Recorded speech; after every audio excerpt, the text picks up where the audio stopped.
Hi everyone, it's great to see you. I have a fabulous project today that this is the first time I have done this in my garden, and if you have autumn sedum, this is going to be a great video for you.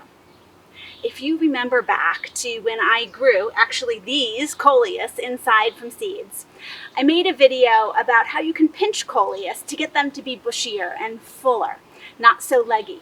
Well, the same thing goes for this type of sedum. This is a beautiful sedum. It blooms come fall. It's going to, I call it the pink broccoli, but it gets kind of a broccoli-like flower on top that is pink. And it does get kind of leggy. And when it rains, sometimes it even droops over. And I was looking online that this type of sedum, your autumn sedum, can also benefit from being pinched just like your coleus can.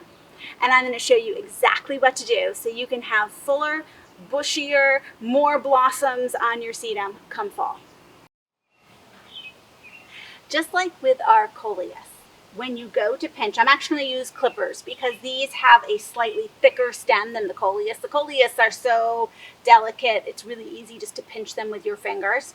If you have really strong fingers and sharp nails, you probably could do it, but go for the pruners otherwise, because it is nice to have a nice sharp cut.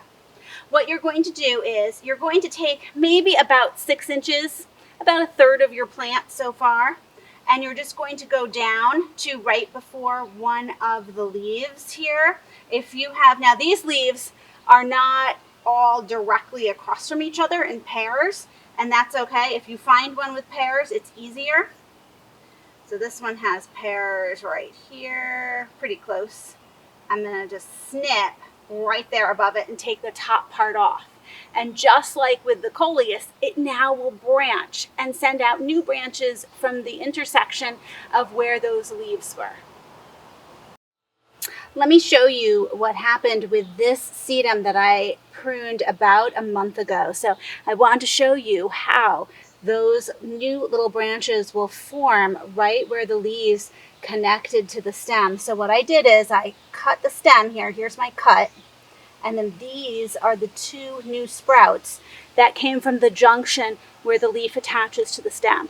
And now I'll have that wider, bushier plant because I have those 2 stems instead of just 1, and now the potential for 2 blossoms instead of just 1. So what you want to do is you want to take your individual stem of your sedum and just go down about that 6 inches to above a leaf node here. So here I have above the leaf node, and I just snip. And I leave a little bit of a stub of the stem here, and that's absolutely fine. And you want to do that with all of them.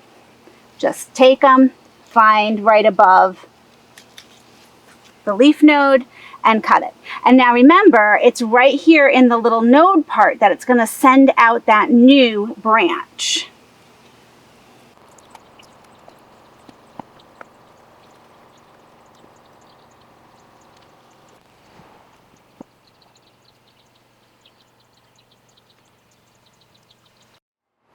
I hope this has been helpful as we've looked at how we can pinch back the Autumn Joy Sedum. Now remember, this will also give you a later bloom time for your Autumn Joy Sedum. It means that you're postponing that budding time.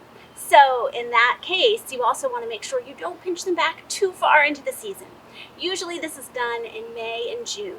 After June, I would say just let those buds set on and enjoy them in the fall. Thanks so much for joining me, and I'll see you in the next video. Good. If you want to do it again, it was good to me.